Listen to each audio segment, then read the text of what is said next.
I'm going to start with an apology. Apologies. I said I was going to do more regular updates on this, and I just haven't, have I? That's partially to life getting in the way, other projects getting in the way and luring me to them, but mainly it's to do with the weather. It's been quite a shocking spring and early summer, and I knew I would be using car paints, spray paints, and glossy car spray paints, which are very smelly, take a long time to dry, and they need leaving outside for hours, and the weather just hasn't been reliable enough for me to do so. So the weather did improve, and then one hot day I went out and I started spraying over the grey primer a metallic brown that I'd found. Rather shocked that one can could only cover about like 3 sides, and that one coat, I didn't realise, but it's actually translucent, and I could still see all the pencil marks on the primer that I'd left, and etc, etc. I wasn't too happy with that, so I went out and got another can, another £6 can, put that on, put another layer on, still translucent, tried it with a third, still translucent, and it's like, I've spent nearly 20 quid doing 3 sides and I'm not happy with it. So scrap that idea. It is now not going to be a Tatooine brown, it's going to be a bog standard grey. So I went back to the grey primer, started all over again. First thing I did was get a tub of cheap Mars Black, watered it right down, and I sploshed it all over, which is nice, took away from the blandness of the grey, but you're left with just a grey-black lump.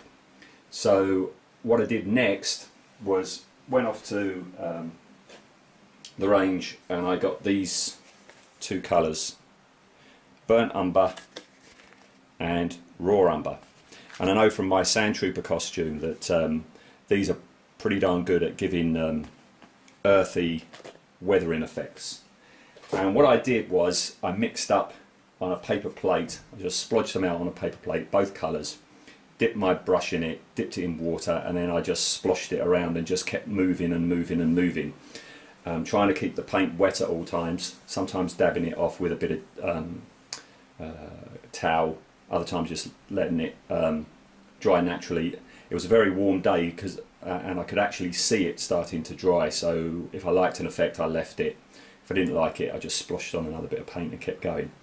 And the trick I learned is if you're doing just like one area like this, you've got to remember to start doing around the side, because if you just focus on one end, one side, and then turn around, you've got a dried line there that looks terrible. So that's what I did. I've been going around just warming up the grey tones that were in there, and just getting some grime in, trying to be kind of logical as well. So just like keeping it thickest underneath bits and inside bits, you know, just trying to find a realistic way of doing it. I've also been doing it on the base as well, as I say, just keeping it underneath things and in things, wherever grime would naturally occur, you know. I don't know what this Gonk droid was being used for, but it's had an awful lot of use over the time. So that's what I've been doing. I've been going round and round and round. Let's show you a side view. There we are. That's on those dome things as well. Okay, just trying to keep all the weathering very organic and natural looking. And the last thing that I've done before waffling on at you today is on its face.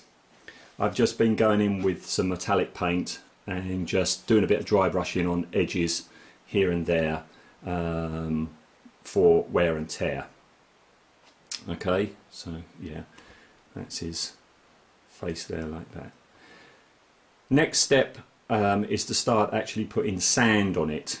That's going to be a bit of a challenge to find a colour that actually looks like Tatooine sand, and I want that all down in the in all the cracks and crevices and stuff like that. My natural instinct is to put a bit of rust on there, because that's what I do with all my beat up builds, but you wouldn't get rust on Tatooine, would you?